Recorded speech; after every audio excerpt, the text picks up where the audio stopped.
Assalamualaikum warahmatullahi wabarakatuh. Perkenalkan kami dari kelompok 3, terdiri dari Rian Nopriardi, Nurul Hidayah, dan dengan saya Septiawati. Untuk kali ini pembahasan bab kita itu ya mengenai e-commerce, digital markets, dan digital goods.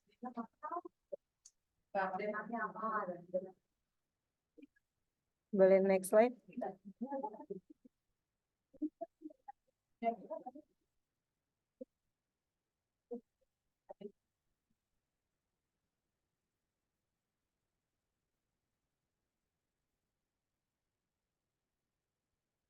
Nah, untuk ini gambaran umum, yaitu e-commerce adalah penggunaan teknologi informasi dan komunikasi untuk melakukan transaksi bisnis secara digital.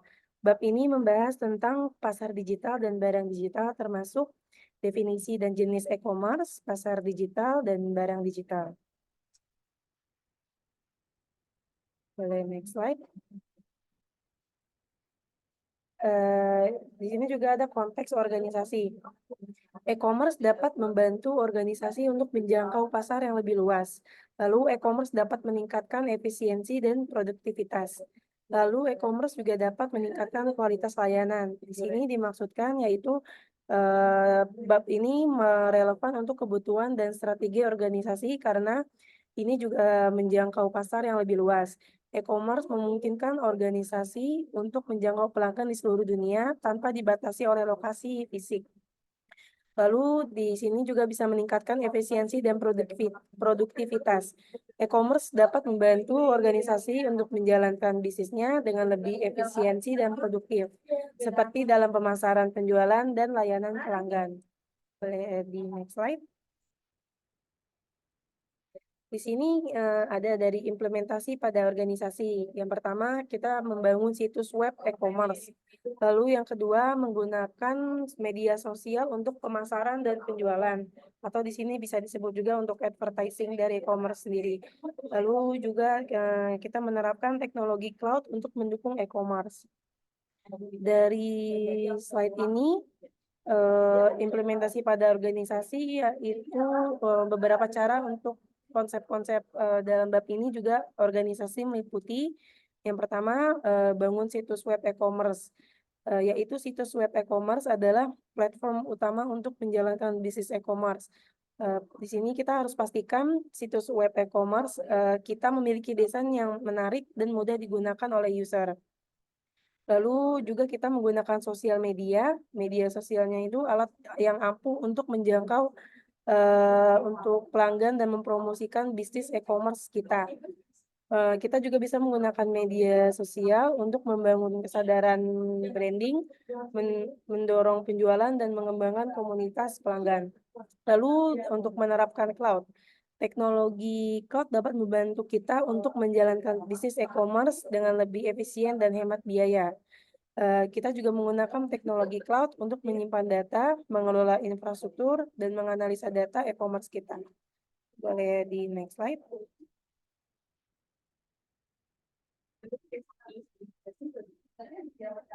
Manfaat bagi organisasi dari e-commerce ini sendiri. Yang pertama, kita juga bisa untuk meningkatkan penjualan. Di sini manfaatnya juga bisa meningkatkan kepuasan pelanggan dan pengurangan biaya. Yang di sini yang dimaksudkan adalah yang untuk peningkatan penjualan, e-commerce dapat membantu organisasi oleh lokasi fisik. Hal ini dapat meningkatkan penjualan organisasi secara signifikan. Lalu untuk pengurangan biaya, di sini yang dimaksud adalah e-commerce dapat membantu organisasi untuk mengurangi biaya operasional, seperti biaya sewa tempat, biaya tenaga kerja atau SDM, dan biaya pengiriman. Di sini yang dimaksud oleh peningkatan kepuasan pelanggan, yaitu e-commerce juga dapat membantu organisasi untuk menjangkau pelanggan di seluruh dunia tanpa dibatasi oleh lokasi fisik. Hal ini dapat meningkatkan penjualan organisasi secara signifikan. Boleh di next slide. Di sini bisa dilanjutkan oleh dengan Mbak Nurul. Oke, selanjutnya ada tantangan. Tantangan dalam segi keamanan,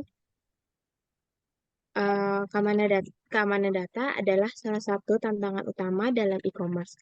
Organisasi harus menggunakan teknologi keamanan yang memadai untuk melindungi data pelanggan dari pencurian atau penyalahgunaan. Selanjutnya ada dari segi regulasi. Organisasi harus mematuhi regulasi yang berlaku di negara atau wilayah tempat mereka beroperasi. Hal ini dapat mencakup regulasi tentang perlindungan konsumen, pajak, dan pengiriman. Selanjutnya dari segi budaya. Budaya dan preferensi pelanggan dapat berbeda-beda di setiap negara atau wilayah. Organisasi harus mempertimbangkan budaya dan preferensi pelanggan saat mendesain situs web atau aplikasi e-commerce mereka. Untuk solusinya yang dapat diterapkan untuk mengatasi tantangan tersebut dari segi keamanan adalah organisasi dapat menggunakan teknologi keamanan yang memadai seperti enkripsi, firewall, dan sistem manajemen identitas atau akses atau EIM. Organisasi juga harus menerapkan kebijakan keamanan yang ketat untuk melindungi data pelanggan. Solusi dalam segi regulasi. Organisasi harus berkonsultasi dengan pengacara atau konsultan hukum untuk memahami regulasi yang berlaku di negara atau wilayah tempat mereka beroperasi. Organisasi juga harus melakukan pemantauan terhadap perubahan regulasi secara berkala. Solusi dalam segi budaya adalah organisasi dapat melakukan penelitian untuk memahami budaya dan preferensi pelanggan di target pasar mereka. Organisasi juga dapat berkonsultasi dengan pakar budaya untuk mendapatkan saran yang tepat. Boleh next slide. Selanjutnya ada studi kasus. Yang pertama tuh ada dari Amazon, perusahaan e-commerce yang menjual berbagai macam produk. Oke. Selanjutnya ada analisis dampak strategis. Konsep-konsep e-commerce dapat berkontribusi pada strategi dan tujuan jangka panjang organisasi dengan yang pertama, membantu organisasi untuk mencapai keunggulan kompetitif. Maksudnya adalah e-commerce dapat membantu organisasi untuk mencapai keunggulan kompetitif dengan memberikan layanan yang lebih baik kepada pelanggan, mengurangi biaya operasional, dan menjangkau pasar yang lebih luas. Selanjutnya, meningkatkan efisiensi dan produktivitas. Maksudnya adalah e-commerce dapat membantu organisasi untuk meningkatkan efisien dan produktivitas dengan mengotomatiskan proses bisnis, mengurangi biaya tenaga kerja, dan meningkatkan kolaborasi antar departemen. Selanjutnya ada menjangkau pasar yang lebih luas. Maksudnya adalah e-commerce dapat membantu organisasi untuk menjangkau pasar yang lebih luas tanpa dibatasi oleh lokal fisik. Hal ini dapat meningkatkan penjualan dan pertumbuhan organisasi. Bisa next.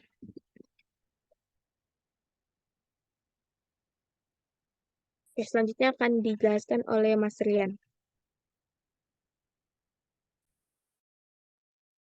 Oke, nextnya ada keuntungan. Keuntungan peningkatan penjualan e-commerce dapat membantu organisasi untuk meninjau pelanggan di seluruh dunia tanpa dibatasi oleh lokasi fisik. Hal ini dapat meningkatkan penjualan organisasi secara signifikan. Yang kedua, ada pengurangan biaya. E-commerce dapat membantu organisasi untuk mengurangi biaya operasional seperti biaya sewa tempat, biaya tenaga kerja, dan biaya pengiriman. Yang ketiga, ada peningkatan kepuasan pelanggan. E-commerce dapat membantu organisasi untuk memberikan layanan lebih baik, ketersediaan produk, dan kecepatan pengiriman. Yang keempat, ada namanya peningkatan efisiensi dan produktivitas. E-commerce dapat membantu organisasi untuk meningkatkan efisiensi dan produktivitas dengan mengoptimasikan proses bisnis, mengurangi biaya tenaga kerja, dan meningkatkan kolaborasi antar departemen. Yang terakhir, yang kelima, yaitu ada peningkatan akses ke pasar global e-commerce. E-commerce dapat membantu organisasi untuk meningkatkan pasar yang lebih luas tanpa dibatasi oleh lokasi fisik. Hal ini dapat meningkatkan penjualan dan pertumbuhan organisasi. bawahnya ada resiko. Resiko itu dibagi menjadi 3. Ada namanya keamanan, regulasi, dan budaya. Buat keamanan sendiri, keamanan data pelanggan adalah salah satu resiko utama dalam e-commerce. Organisasi harus menggunakan teknologi keamanan yang memadai untuk melindungi data pelanggan dari pencurian atas penyalahgunaan. Yang kedua, regulasi. Organisasi harus mematuhi regulasi yang berlaku di negara atau wilayah tempat mereka beroperasi. Hal ini dapat mencakup regulasi tentang perlindungan tentang konsumen, pajak, dan pengiriman. Terakhir ada namanya budaya. Budaya dan preferensi pelanggan dapat berbeda-beda di setiap negara atau wilayah. Organisasi harus mempertimbangkan budaya dan preferensi pelanggan saat mendesain situs web atau aplikasi e-commerce mereka.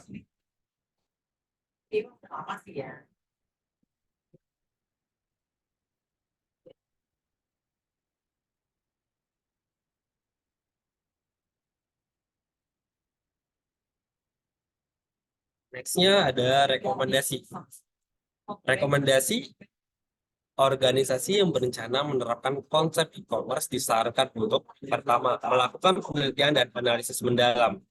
Yang dimana dimaksud sebelum memulai implementasi e-commerce, organisasi harus memahami kebutuhan dan tujuan mereka. Organisasi juga harus melakukan penelitian untuk memahami pasar sasaran mereka dan pesaing mereka. Nextnya ada membangun strategi yang komprehensif. Yang dimaksud strategi e-commerce harus terintegrasi dengan strategi bisnis secara keseluruhan. Strategi harus mencapai tujuan, sasaran, dan langkah-langkah yang diperlukan untuk mencapainya. Yang terakhir ada namanya melakukan uji coba dan